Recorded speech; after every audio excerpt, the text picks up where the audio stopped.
উপরের দিকে যায়, উপরেও তো আল্লাহ একটা সীমানা রাখছেন কিনা, বলে ওই যে উপরের দিকে তাকান, একটা সূর্য দেখা যায়। বিজ্ঞান বলে ওই সূর্যটা 9,30,00,000 মাইল উপরে সূর্য। এবার চিন্তা করে দেখেন কত দূর ওই সূর্য, 9,30,00,000 মাইল উপরে। বলে ওই সূর্যটা কেমন? বিজ্ঞান বলে ওই জমিনের থেকে 13 লক্ষ গুণ বড় হলো ওই সূর্য। আল্লাহু আকবার। এই দেখেন, এই জমিন থেকে নিয়ে 13 লক্ষ গুণ বড় হলো ওই সূর্য। বলে দেখতে এত ছোট কেন? যেই জিনিস দেখতে যত দূরে হয়, দেখতে তত ছোট হয়, ঠিক কিনা? বলে সূর্য এত বড়, সূর্যের থেকে বড় বলে আরো অনেক কিছু আছে নাকি? বলে হ্যাঁ হ্যাঁ হ্যাঁ, সূর্যের উপরে আপনি তাকান, ওই সূর্যের উপরে আপনি দেখতে পারবেন মার্বেলের মতো তারকা দেখা যায় কিনা? বিজ্ঞান বলে ওরকম 1000টা সূর্য যদি পাতা হয়, তাহলে ওই একটা তারকার মতো হবে না। আল্লাহু আকবার। বলে আরো কিছু বড় আসেনি? বলে হ্যাঁ হ্যাঁ হ্যাঁ, কই যে তারকার উপরে আল্লাহ তাআলা গ্যালাক্সি বানায় রাখছেন, ওরকম 1000টা তারকা ওই গ্যালাক্সি গিলে ফেলতে পারে। বলে এখনো প্রথম আসমানে আমরা উঠতে পারি নাই। এই বলেন তো দেখি, আসমান একটা না আরো আসমান আছে? আরো আসমান আছে নাকি? বলে আছে। বলে পাইলেন কোথায়? আমার মাওলা কুরআনুল কারীমের মধ্যে বলেন, আল্লাযী খালাকা সাবআ সামাওয়াতি তিবাকা। বলে 7 আসমান মাওলা বড় যত্ন কইরা বানাইছেন। এক আসমানের উপর আরেক আসমান, আরেক আসমানের উপর আরেক আসমান, জমিন থেকে নিয়া ওই যে প্রথম আসমানের ছাদ পর্যন্ত 500 বছরের রাস্তা। আলোচনা হলো আল্লাহ পাক রব্বুল আলামিন সৃষ্টি কুলের মধ্যে সব থেকে সেরা সুন্দর করে মানুষকে বানাইছেন। বলেন সুবহানাল্লাহ। 2 নম্বর আলোচনা হলো এত সুন্দর করে বানানোর কারণ। প্রথমে বলছি কি, আল্লাহ তাআলা সৃষ্টি কুলের মধ্যে মানব জাতকে সব থেকে শ্রেষ্ঠ এবং সুন্দর করে বানাইছে।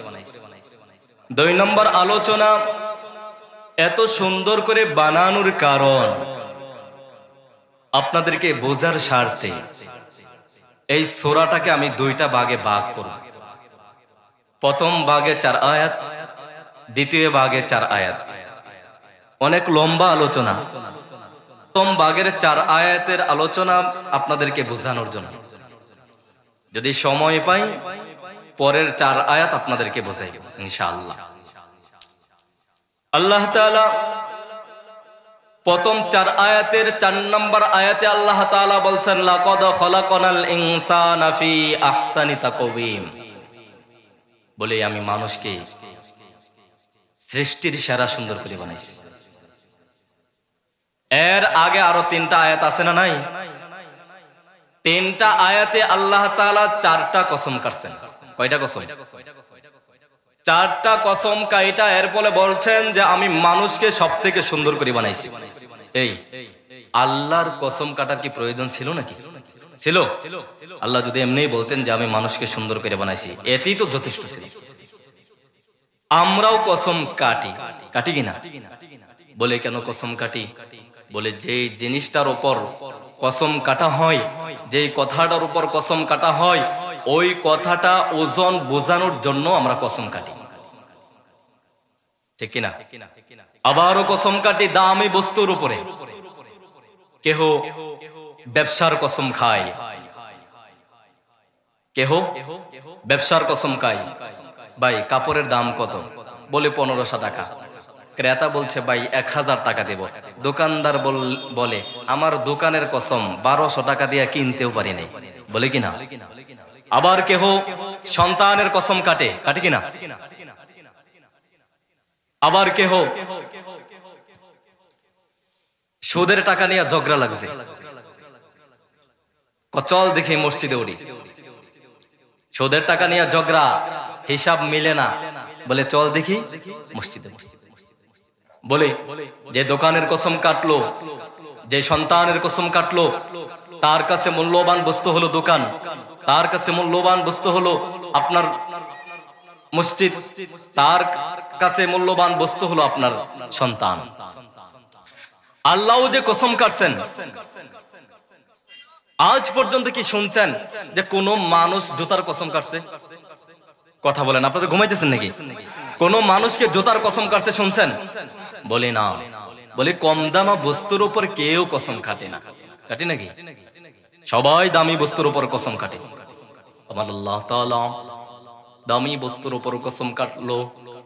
আল্লাহ তাআলা সূরার শুরুতেই বলেন ওয়াত্তিন, আমার মাওলা তিনের কসম খাই, ওয়াজ্জাইতুন, জাইতুন ফলের কসম খাই, অতুরে সিনিন, তুরে সিনিনের কসম কাটে। এরপরে বলেন লাকাদ, নিশ্চয়ই, খলাকনাল ইনসান, নিশ্চয়ই আমি মানুষকে সব থেকে সুন্দর করে বানাইছি। এই সুন্দরের দাম আছে না নাই? কোন মানুষের যদি 4টা সন্তান হয়, ওই 4টা সন্তানের মধ্যে সব থেকে যে সুন্দরী, যে সুন্দর, সুদর্শন, তার কদর আছে না নাই? বলি কেমন কদর? বলি সব থেকে বেশি কদর হলো এই সুন্দর সন্তানের। আজ সুন্দরের প্রতিযোগিতা হয়, জেলা ভিত্তিক সুন্দরের প্রতিযোগিতা হয়, হয় কিনা? থানা ভিত্তিক প্রতিযোগিতা হয়, এমনকি রাষ্ট্রীয়ভাবে সুন্দরের প্রতিযোগিতা হয়, এমনকি আন্তর্জাতিক ভাবেও বিশ্ব সুন্দরের প্রতিযোগিতা হয়। ওই যে বিশ্ব সুন্দরের প্রতিযোগিতায় যে মেয়েটা ফার্স্ট হয়, বড় আফসোসের বিষয় হলো ওর চেহারা পত্রিকার মধ্যে দেখানো হয়, যেই চেহারার দিকে তাকাইলে শয়তান লজ্জা পাবে, ঠিক কিনা? কথা বলে না আরো জোরে? বলে ওখানে কে ফার্স্ট হয়? বলে যে যত কম কাপড় পরতে পারে, বলে সে তত বেশি সুন্দরী খেতাব অর্জন করতে পারে, ঠিক কিনা? আল্লাহ তাআলা বলেন এ বান্দা, এ বান্দি, আমি মাওলা তোকে তো বিশ্ব সুন্দর কইরা বানাই নাই, আমি মাওলা তোকে তো থানা ভিত্তিক সুন্দর করে বানাই নাই, তোকে জেলা ভিত্তিক সুন্দর করে বানাই নাই, আমি মাওলা তোকে এহ জগৎ সুন্দর করে বানাইছি। আজ জাতিকে নিজের দেহ প্রদর্শন কইরা অলঙ্গ হয়ে, অর্ধ অলঙ্গ হয়ে নিজের শরীরকে দেখাইয়া এই যোগ্যতা অর্জন করে যে বিশ্ব সুন্দরী সে। আমার আল্লাহ তাআলা বলেন এ বান্দে, এ বান্দা, তোকে মাওলা আমি তো এই অঙ্গ পতঙ্গ প্রদর্শন কইরা জাতিকে দেখানোর জন্য বানাই নাই, আমি মাওলা তোকে তো এই খেতাব অর্জন করতে দেই নাই যে তোর শরীর দেখাইয়া তুই এই খেতাব অর্জন করবে। এ বান্দে শোন, আমি মাওলা তোকে বিশ্ব সুন্দরী করে বানাই নাই, আমি মাওলা তোকে এহ জগৎ সুন্দর কইরা বানাইছি। বলে এহ জগৎ সুন্দর কইরা ঘোষণা দিছে, এমনিতে ঘোষণা দেই নাই, 4টা দামি বস্তুর উপর কসম কাইটা, তিনের কসম কাটছি, জাইতুনের কসম কাইটা, এরপরে সিনিনের কসম কাইটা, এরপরে দামি জাগার কসম কাইটা, এরপরে নিশ্চয়তা শব্দ ব্যবহার কইরা আমি মাওলা তোকে সৃষ্টির সেরা সুন্দর করে ঘোষণা দিছি। বলি সুবহানাল্লাহ। এই কথাটা বুঝতে হইলে আরো 4টা কথা বুঝতে হবে। 1 নাম্বার, বিশ্ব কাকে বলা হয়? 2 নাম্বার, এহ জগৎ কাকে বলে? 3 নাম্বার, পরজগৎ কোথায়? পরজগতের সীমানা কোথায়?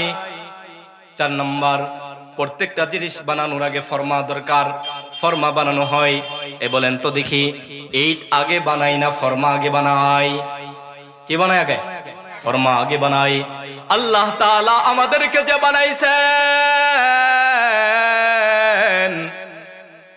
এই মানুষ বানানোর পিছনেও একটা ফরমা আছে। আপনি ফার্নিচার বানাইবেন, ফার্নিচার বানাইতে গেলে মিস্ত্রি আপনাকে জিজ্ঞাসা করবে কি ডিজাইন বানাইবেন।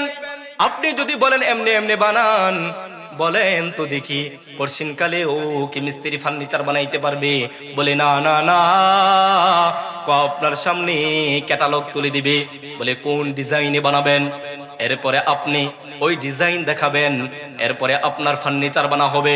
ঠিক তেমনি ভাবে প্রত্যেকটা বস্তু বানানোর পূর্বে আল্লাহ তাআলা ফরমা বানাইছেন। এই মানুষের ফরমাটা আবার কোথায়? আমাদেরকে যে আল্লাহ বানাইছেন, এই মানুষের ফরমা আল্লাহ কোথায় রাখছেন? আল্লাহ তাআলা সূরার শুরুতেই প্রথমে ঘোষণা করে বলেন তিন, তিনের কসম কাটছেন। তিন একটা ফল, বলে পৃথিবীর জমিনে দুই ধরনের বস্তু উৎপন্ন হয়। একটা হলো আপনার ফল জাতীয়, আর একটা হলো আপনার তরল জাতীয়। এই তিন, পৃথিবীতে যত ফল আছে সব ফলের ফরদার হলো তিন ফল। আল্লাহ তাআলা তিন ফলের কসম কাটছেন, সকল ফলের সরদারের কসম কাটছেন। এরপরে আল্লাহ তাআলা বলে ওয়াজ্জাইতুন, জাইতুনের কসম কাটছেন। পৃথিবীর জমিনে যত তরল হয়, জাইতুন একটা তরল জাতীয় ফল। ওই তরল জাতীয় ফল দিয়ে আপনার তৈরি করা হয়। পৃথিবীর জমিনে এর থেকে দামি আর কোনো তরল হবে না। আল্লাহ তাআলা দামি দুইটা বস্তুর উপর কসম কাটছেন। এরপরে আল্লাহ তাআলা তুরে সিনিনের কসম কাটছেন। এরপরে আল্লাহ তাআলা মক্কা নগরীর কসম কাটছেন। এ বলেন তো দেখি, জাগার দাম কম বেশ আছে না নাই? আছে না? বাজারের জাগার যে দাম, এখানের জায়গা কি সেই দাম হবে নি? বলি না না, আল্লাহ তাআলা দামি জায়গার উপর কসম কাটছেন। পৃথিবীতে এমন কোন স্থান আর জায়গা হবে না যেই জায়গার দাম মক্কা নগরীর মতো হতে পারে। বলে আল্লাহ তাআলা চারটা বস্তুর উপর, দামি বস্তুর উপর কসম কাইটা আমার মাওলা এরপরে নিশ্চয়তা শব্দ ব্যবহার কইরা আল্লাহ তাআলা বলেন, এ বান্দা তোকে আমি সব থেকে সুন্দর কইরা বানাইছি, এই জগৎ সুন্দর কইরা বানাইছি। প্রথমে বলছিলাম যে বিশ্ব কাকে বলে? আল্লাহ তাআলা এই জমিনটাকে যে বিছাইছেন, এই জমিনের দৈর্ঘ্য প্রস্থ আছে না নাই? আছে না? আবার উচ্চতা, এর গভীরতা আছে কিনা? বলে জমিনের উচ্চতাও আছে, গভীরতাও আছে। আল্লাহ তাআলা এই জমিনকে বিছানা বানাইয়া দিছেন। আমার মাওলা কোরআনুল কারীমের মধ্যে বলেন, আল্লাযী জাআলা লাকুমুল আরদা ফিরাশা, এ বান্দা তোদের জন্য আমি জমিনকে বিছানা বানাইয়া দিলাম। এই আল্লাহ তাআলা জমিনকে বিছানা কেন বললেন? বলে বিছানা একটা আরামদায়ক বস্তু, ঠিক কিনা? আরামদায়ক বস্তু কিনা? আল্লাহ তাআলা জমিনকে বিছানার সাথে তুলনা দিলেন। আমার মাওলা বলেন, এ বান্দা এই বিছানাকে তোকে আরামদায়ক বানায় দিলাম। আমি মাওলা এত শক্ত করি নাই যে তুমি পিলার করতে পারবা না। আমি মাওলা এত শক্ত বানাই নাই তুমি হাল চাষ করতে পারবা না। আমি মাওলা এত শক্ত করে বানাই নাই যে তুমি নাঙ্গল চাষ করবা, তুমি নাঙ্গল চালাইতে পারবা না। আমি মাওলা এই জমিনকে এত নরম বানাই নাই যেই জমিনের উপর তুমি টনের টন জিনিস রাখতে পারবা না। আমার মাওলা বলেন, এ বান্দা এই জমিনকে তোদের জন্য আমি মাওলা বিছানা বানাইয়া দিলাম। এই বিছানার দৈর্ঘ্য প্রস্থ আছে না নাই? আছে না? বলে জমিনের বিছানা, জমিনের দৈর্ঘ্য প্রস্থ কত? বলে আজ পর্যন্ত কোন বিজ্ঞান আসতে পারে নাই, এই তথ্য কেউ দিতে পারে নাই। জমিনের আয়তন কত, তার পশ্চিম পূর্ব, তার দক্ষিণ উত্তর কোথায়, বলে কোনো বিজ্ঞান বলতে পারে না। বলে মানুষ এই জমিনে বসবাস করে, মানুষের দখলে যতটুকু কোটাকে বলা হয় বিশ্ব। ওই যে বিশ্ব বলছিলাম, আপনারা তো মনে মনে ভাববেন যে আল্লাহ তাআলার পুরো জমিন মনে হয় বিশ্ব। বলে না না, পুরা জমিন আল্লাহ তাআলার বিশ্ব না। বলে পুরা জমিন মানুষ যতটুকু দখল করছে, মুফাসসিরিনে কেরাম বলেন কোটাকে বিশ্ব বলা হয়। আমেরিকা বলেন, ইংল্যান্ড বলেন, জাপান বলেন, সৌদি বলেন, বাংলা বলেন, যা কিছু বলেন, মানুষের দখলে যতটুকু ওটাকে বলা হয় বিশ্ব। এবার আপনি বলেন তো দেখি যে আল্লাহ তাআলার পুরা জমিনকে আমরা দখল করতে পারছি নাকি? পারছি? পারছি? কথা বলে না পারছি? আমার কষ্ট হইতেছে, আপনার সাউন্ড আর টি করেন, টানতেছে না কথা। আমরা তো পুরা জমিনকে আল্লাহ তাআলার দখল করতে পারি নাই, পারছি নাকি? বলে পুরা জমিনের এক কোণা আমরা দখল করছি। কই পুরা জমিনের এক কোণার নাম হলো বিশ্ব। এই বিশ্ব আমরা চিনলাম, বিশ্ব আমরা চিনলাম কিনা? এবার আসেন, ইহ জগতের সীমা কোথায়? তার উপর দিক, তার নিচের দিকে। প্রথমে আমরা নিচের দিকে যাই। বলে এই যে জমিনের উপর আমরা বসবাস করি, বলে এটা সপ্তম জমিনের উপরে আমরা। কততম জমিন? এটা কততম জমিন? সপ্তম জমিনের উপর বসবাস করি। এরপরেও আল্লাহ তাআলা ষষ্ঠ জমিন বানাইছেন। বলে ষষ্ঠ জমিন কত বড়? বলে এটা কল্পনাও কেউ করতে পারে না। এই জমিনের আয়তন কেউ বের করতে পারবে না। নিচের জমিন আরো অনেক বড়। বলে ওটা কত বড়? বললে ওটা আল্লাহ ভালো জানে। ছোটটার উপর বড়টা রাখা হয় না বড়টার উপর ছোটটা রাখা হয়? নিঃসন্দেহে বড়টার উপরে ছোটটা রাখা হয়, তাই কিনা? এই যে গ্লাসটা রাখা হইলো, টেবিলটা বড়, এ কারণে ছোট জিনিসটা বহন করতেছে। বলে এই গ্লাস এই টেবিল বহন করতে পারবে না। আমার মাওলা যে 7 চবক জমিন বানাইছেন, বলে এই জমিন কত বড়? বলে আল্লাহ তাআলাই ভালো জানেন। বলে ষষ্ঠ জমিন কত বড় কেউ কল্পনাও করতে পারে না। বলে পঞ্চম জমিন আরো বড়। বলে চতুর্থ জমিন কত বড়? বলে আল্লাহ ভালো জানেন। এরপরে তৃতীয় জমিন, এরপরে দ্বিতীয় জমিন, এরপরে প্রথম জমিন। ষষ্ঠ জমিন বাটলে যেই পরিমাণ বড় হবে, আল্লাহ তাআলা প্রথম জমিনকে এর থেকে 1000 গুণ বড় বানাইছেন। বলি সুবহানাল্লাহ। আরো জোরে বলি সুবহানাল্লাহ। আল্লাহ তাআলা কত বড় জমিন বানাইছেন। এহ জগতের সীমানা আপনাকে বলছি। বলে কতটুকু গভীরতা? একবার আমেরিকা মিশন চালায়। বলে জমিনের গভীরতা কতটুকু আমরা বের করে ছাড়বো। তারা মিশন চালায় 6 মাইল পর্যন্ত যায়। বলে আর যাইতে পারে না। বলে যাও না কেন? গভীরতা বের করতে পারো না। বলে না না না, 6 মাইল পর্যন্ত যাওয়ার পরে আর যাইতে পারি না। বলে পাথর পাওয়া যায়। ওই পাথর যদি কাটতে যায়, সিল্কে দিয়ে আগুন বের হয়। আমরা বুঝলাম এই পাথর যদি কাটি তাহলে আমাদের রাজ্যটা পরে সরকার হয়ে যাবে। আল্লাহ তাআলা প্রথম জমিন থেকে নিয়ে সপ্তম জমিনে কত বড় আল্লাহ বানাইছেন, এটা কেউ কল্পনাও করতে পারে না। বলে এই সপ্তম জমিনে, এই জমিন কোথায় আছে? বলে আল্লাহ পাক এই সপ্তম জমিনকে পাথরের উপরে রাইখা দিয়েছেন। এই সপ্তম জমিন আল্লাহ তাআলা পাথরের উপরে রাখছেন। বলে পাথরটা কত বড়? সপ্তম জমিন বাটলে যেই পরিমাণ বড় হবে, তার চেয়েও 1000 গুণ বড় হলো এই পাথর। বলে এই পাথরটা কোথায়? বলে ওই পাথরটা একটা মাছের পিঠের উপরে। কই মাছটা কত বড়?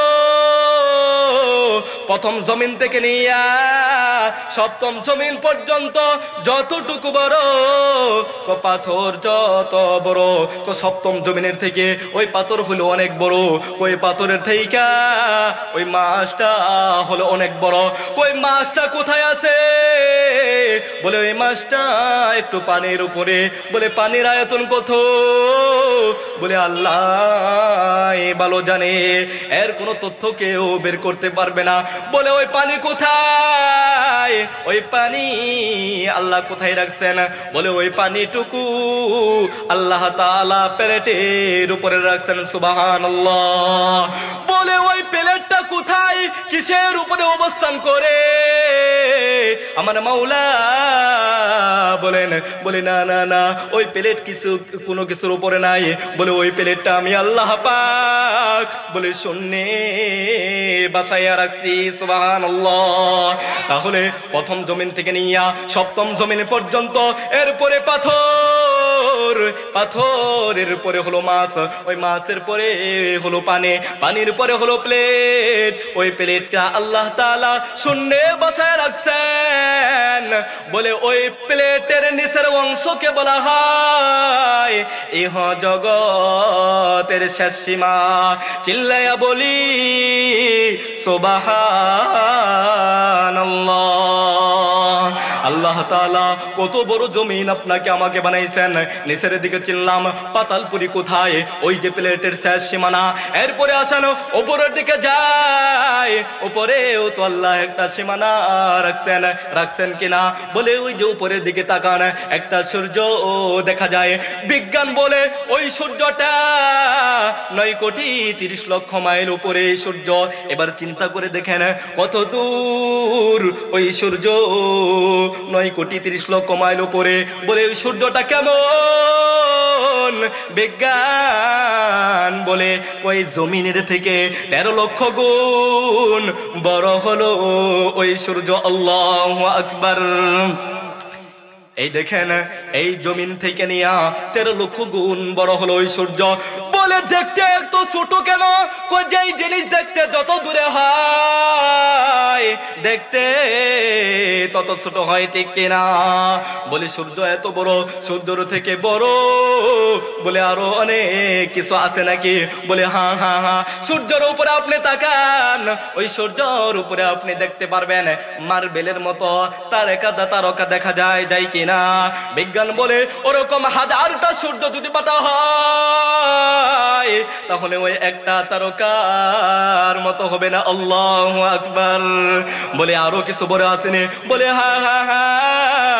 কই যে তারকার উপরে আল্লাহ তাআলা গ্যালাক্সি বানায় রাখছেন, ওরকম 1000টা তারকা ওই গ্যালাক্সি গিলে ফেলতে পারে। বলে এখনো প্রথম আসমানে আমরা উঠতে পারি নাই। এই বলেন তো দেখি, আসমান একটা না আরো আসমান আছে? আরো আসমান আছে নাকি? বলে আছে। বলে পাইলেন কোথায়? আমার মাওলা কুরআনুল কারীমের মধ্যে বলেন আল্লাযী খালাকাস সাবআ সামাওয়াতি তিবাকা। বলে 7 আসমান মাওলা বড় যত্ন কইরা বানাইছেন। এক আসমানের উপর আরেক আসমান, আরেক আসমানের উপর আরেক আসমান।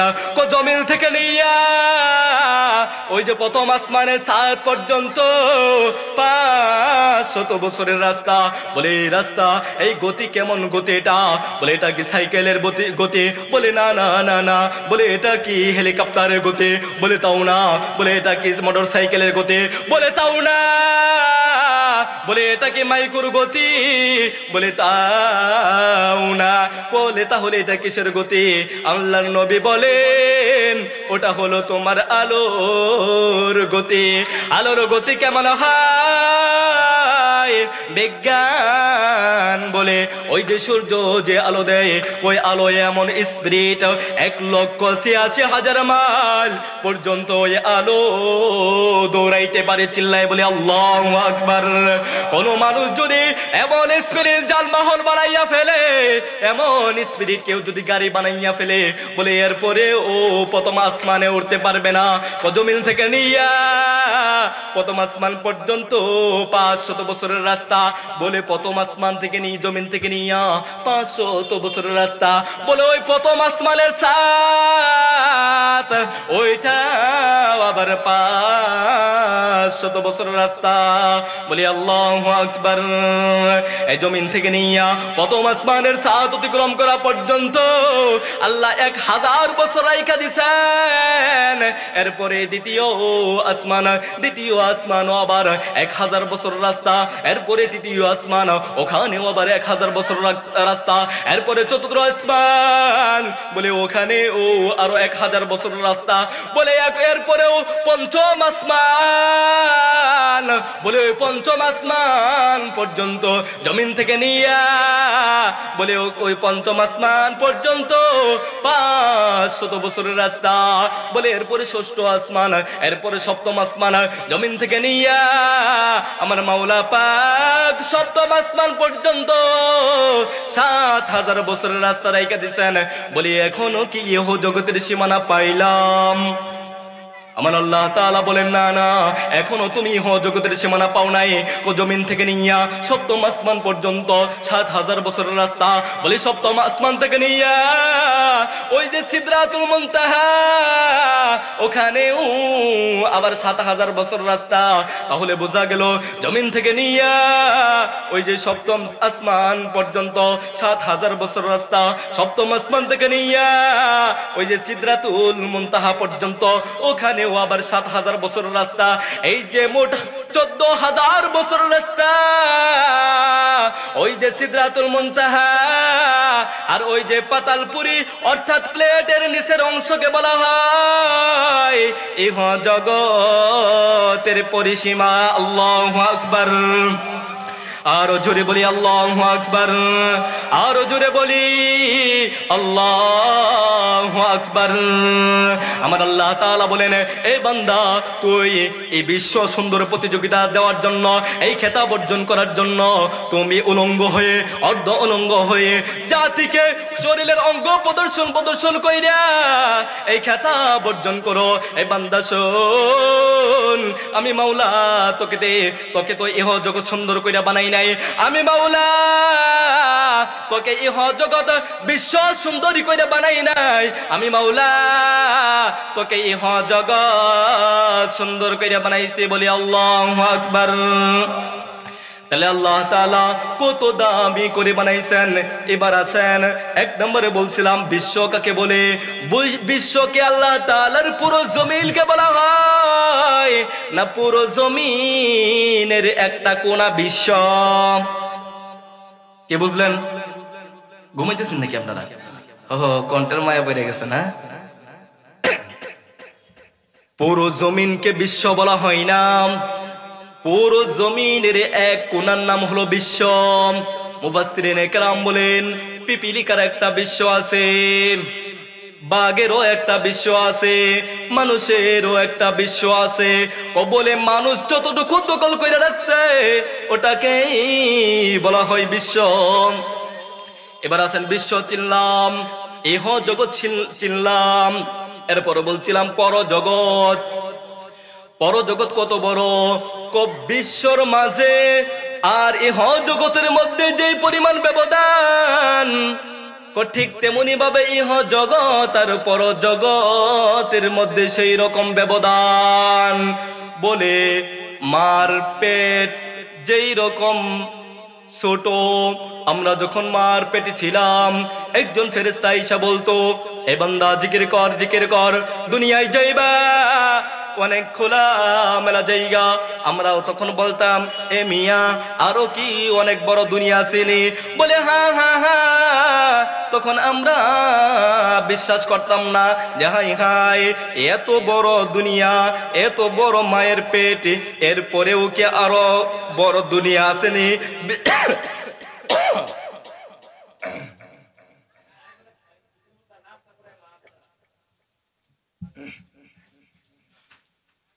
বলে এরপরেও কি আরো বড় দুনিয়া আসেনি? বিশ্বাস করতাম না। বলে ইহ জগৎ কত বড়, ইহ জগতের তুলনায় ইহ জগৎ আর বিশ্ব যে পরিমাণ ব্যবধান, ঠিক তেমনি ভাবে ইহ জগৎ আর পর জগৎ সেই রকম ব্যবধান। পর জগতের তুলনায় এই ইহ জগৎটা মায়ের পেট। এক কথায় পর জগতের তুলনায় ইহ জগৎটা কি? মায়ের পেট। ওই পর জগতের সীমানা, দৈর্ঘ্য, প্রস্থ এটা কেউ বলতে পারবে না, একমাত্র আল্লাহই জানেন যে ওখানে কতটুকু জায়গা আল্লাহ তাআলা রাখছেন। এবার আসেন, বিশ্ব চিনলাম, ইহ জগৎ চিনলাম, পর জগৎ চিনলাম। 4 নম্বর কি বলছিলাম? মনে নাই? ফরমা, ফরমা কি? ফরমা। কিন্তু একটা জিনিস বুঝে আসে না, আল্লাহ তাআলা এত দামি করে দুনিয়া বানাইছে, অনেক সময় বুঝে আসতে চাই না। নাস্তিকরা বলে বলে আমরা মানি না। বলে কেন মানে না? তারা বলে যে মানুষ সৃষ্টির সেরা সুন্দর কেমনে হয়? ওই যে আল্লাহ তাআলা আসমান গুলা বানাইছেন, কোন আসমান আল্লাহ তাআলা স্বর্ণ দিয়ে বানাইছেন, কোন আসমান আল্লাহ তাআলা একুত পাথর দিয়ে বানাইছেন, বলে কোন আসমান আল্লাহ তাআলা রূপা দিয়ে বানাইছেন, কোন আসমান আল্লাহ তাআলা তামা দিয়ে বানাইছেন, কোন আসমান আল্লাহ তাআলা নূর দিয়ে বানাইছেন। এগুলো যখন আমরা পড়ি তখন বুঝে আসে না। এই বলেন তো দেখি, মানুষ কিসের তৈরি? কথা বলে না জোরে। মানুষ কিসের তৈরি? মাটির তৈরি না? তুলনামূলক ভাবে আপনি বলেন স্বর্ণের দাম বেশি না মাটির দাম বেশি? নিঃসন্দেহে স্বর্ণের দাম বেশি। কি স্বর্ণের দাম বেশি না? তাহলে আল্লাহ যা আসমান স্বর্ণ দিয়ে বানাইলেন, আসমান দিয়ে রূপা দিয়ে বানাইলেন, আসমান দিয়ে একুত পাথর দিয়ে বানাইলেন, মাটিকে আল্লাহ তাআলা কেন প্রাধান্য দিলেন? এরপরে আল্লাহ তাআলা সূর্য বানাইলেন, যে সূর্য পুরা দুনিয়াকে আলোকিত করে, ঠিক কিনা? মানুষ যতই সুন্দর হোক না কেন, ডোনাল্ড ট্রাম্প, ডব্লিউ বুশ এরকম সাদা চামড়ার 500 লোক যদি একটা অন্ধকার ঘরে রাখা হয়, বলেন তো দেখি সামান্য তমকে একটু আলো দিবে নাকি? এরা দিবে? কিন্তু ওই চন্দ্র চাঁদ পুরা দুনিয়াকে আলোকিত করে, সূর্য পুরা দুনিয়াকে আলোকিত করে। এরপরে আল্লাহ তাআলা বলেন নাই যে আমি সূর্যকে সব থেকে সুন্দর কইরা বানাইছি? এরপরে আল্লাহ তাআলা বলেন নাই যে আমি চন্দ্রকে সুন্দর কইরা বানাইছি? এরপরে আল্লাহ তাআলা মানুষকে যে বানাইছেন, ওই মানুষের ফরমাটা রাখছেন কোথায়? আল্লাহ তাআলা বলেন ইয়াখলুকুকুম ফি বুতুনি উম্মাহাতিকুম খালকাম মিন বাদি খালকাম ফি যুলুমাতিন সালাস। আল্লাহ তাআলা বলেন মাতৃ গর্ভের 3টা অন্ধকারের ভিতরে মানুষের ফরমা কোথায়? কোথায় কোথায়? আমাদের ফরমা কোথায়? মায়ের পেটের ভিতরে 3টা অন্ধকার। কয়টা অন্ধকার? কয়টা অন্ধকার? 3টা অন্ধকার। 3টা অন্ধকারে আল্লাহ বানাইছেন। এ বলেন তো দেখি, ফরমা যেমন হয় তার সৃষ্টিও তো তেমন হওয়ার কথা, ঠিক কিনা? আমাদের ফরমা হলো অন্ধকারে, আমাদের সৃষ্টিও তো অন্ধকার হওয়ার কথা ছিল। আমার আল্লাহ তাআলা বলেন না না এ বান্দা, লাকাদ খালাকনাল ইনসান ফি আহসানি তাকবীম, থেকে সুন্দর করে বানাইছি। এবার আসেন, এবার আকলে আনা দরকার যে আমরা সুন্দর কেমনে হইলাম। এই পৃথিবীতে আল্লাহ তাআলা 2 ভাগে সৃষ্টি করছেন। যত মাখলুকাত বলেন আল্লাহ তাআলা 2 ভাগে সৃষ্টি করছেন। কিছু সৃষ্টি আল্লাহ তাআলার অপ্রাণী। কি কথা বলেন? কিছু সৃষ্টি আল্লাহ তাআলার অপ্রাণী, আবার কিছু সৃষ্টি প্রাণী জাতীয়। আল্লাহ তাআলা আমাদেরকে বলেন যে বান্দা আমি আসমান বানাইছি রূপা দিয়া, আমি আসমান বানাইছি স্বর্ণ দিয়া, আমি আসমান বানাইছি তামা দিয়া, আমি আসমান বানাইছি একুত পাথর দিয়া। এ বান্দা তোকে আমি বানাইছি মাটি দিয়া। এ বান্দা শোন, আসমান বানাইছি একুত পাথর দিয়া, আমি আসমানকে প্রাণ দেই নাই, রূহ দেই নাই। ওই যে সূর্য দেখা যায়, ওই সূর্য আলোকিত করে। এ বান্দা শোন, ওই সূর্যর থেকে তুই কেন দামি জানিস? বলে আমি আল্লাহ তাআলা ফানাফাখতু ফীহি মির রূহি, আমি মাওলা তোর মধ্যে রূহ দিয়া দিছি। সুবহানাল্লাহ। এ মানুষ কেন দামি? আল্লাহ তাআলা বলেন আসমান বানাইছি, জমিনকে বানাইছি, পাতালপুরি বানাইছি, পাথর বানাইছি, এত কিছু বানাইছি, আমি ওদের মধ্যে রূহ দেই নাই। এ বান্দা শোন, শোন, এই দেখেন দুনিয়ার জমিন থেকে নিয়া ওই 7 আসমান পর্যন্ত দুনিয়ার পেটের ভিতরে দামি বস্তু আছে না নাই? দামি বস্তু পাওয়া যায়, গ্যাস পাওয়া যায়, স্বর্ণ পাওয়া যায়। আল্লাহ তাআলা আমাদেরকে বানাইছেন, আমাদের উপরও ভালো না, আমাদের ভিতরও ভালো না। আমার উপর যদি গামে দুর্গন্ধ ছড়ায়, আমার পেট যদি কাটা হয়, আমার পেটের থেকে ময়লা বের হবে, ঠিক কিনা? আল্লাহ তাআলা এত দুর্বল করে বানাইয়াও এরপরে বলেন আমি আসমানকে সুন্দর করে বানাই নাই, জমিনকে সুন্দর করে বানাই নাই, চন্দ্রকে সূর্যকে সুন্দর করে বানাই নাই, পাহাড়কে সুন্দর করে বানাই নাই, আমি মাওলা তোকে সুন্দর করে বানাইছি। এ বান্দা শোন, ও প্রাণীর থেকে সুন্দর তুমি রূহের কারণে। সুবহানাল্লাহ। এবার আসেন, এবার বলতে পারেন হুজুর প্রাণী জাতির মধ্যেও তো রূহ আছে, আছে না নাই? প্রাণী জাতির মধ্যে রূহ আছে না? বলে প্রাণী জাতির মধ্যেও তো রূহ আছে, আল্লাহ তাদেরকে কেন সুন্দর বলেন নাই? আল্লাহ তাআলা বলেন এ বান্দা শোন, প্রাণীর দিকে তুই তাকা। ধর একটা গাবি, ওই গাবির দিকে তুই তাকাইতে পারিস, ওই গাবির অঙ্গ পতঙ্গর দিকে তুই তাকাইয়া দেখ, আমি মাওলা তোকে কত সুন্দর অঙ্গ পতঙ্গ দান করছি। এ বান্দা শোন, ও প্রাণীর থেকে সুন্দর তুমি রূহের কারণে, আর প্রাণী জাতির থেকে সুন্দর তুমি অঙ্গ পতঙ্গর কারণে। আমার আল্লাহ তাআলা বলেন বান্দা তোমাকে আরেকটা গুণ দিছে। বলে কি গুণ দিছেন? আমি মাওলা তোকে জিহ্বা দান করছি। আমরা বলি মাওলা জিহ্বা তো আপনি গরুকেও দিছেন, জিহ্বাকে আপনি ছাগলকেও দিছেন। এ মাওলা ও জিহ্বা তো ছাগল হয়ে স্বাদ গ্রহণ করতে পারে, ছাগলকে গরুকে আপনি লবণ দিয়া যদি পানি দেন ও খাবে বেশি। ও মাওলা আমাকেও তো জিহ্বা দিছেন, প্রাণী জগতের মধ্যেও জিহ্বা দিছেন। ও মাওলা আমি কিসের জন্য দামি হইলাম? প্রথম বুঝলাম ও প্রাণীর থেকে দামি হইলাম আপনি আমি রূহের কারণে, আর প্রাণী জগতের মধ্যে দামি আমি অঙ্গ পতঙ্গের কারণে। ও মাওলা এই জিহ্বা কেন দিলেন? আল্লাহ তাআলা বলেন এ বান্দা শোন, এই জিহ্বা গাবিকেও দিছি, তারও স্বাদ গ্রহণ করার শক্তি আছে, তোরও স্বাদ গ্রহণ করার শক্তি আছে। এ বান্দা শোন, আমি মাওলা তোর জিহ্বার মধ্যে আলাদা একটা শক্তি দিছি। বলে ওই শক্তি কাউকে দেই নাই। বলে কি শক্তি? আমার মাওলা আল্লাহ তাআলা বলেন আর রহমান আল্লামাল কোরআন খালাকাল ইনসান আল্লামাহুল বায়ান। আল্লাহ তাআলা বলেন এই বান্দা প্রাণীর মধ্যে জিহ্বা দিছি, তোকে আমি আল্লাহ তাআলা জিহ্বা দিছি। আমি মাওলা তোর জিহ্বার মধ্যে কথা বলার শক্তি দান করছি। চিল্লাই বলি আল্লাহু আকবার।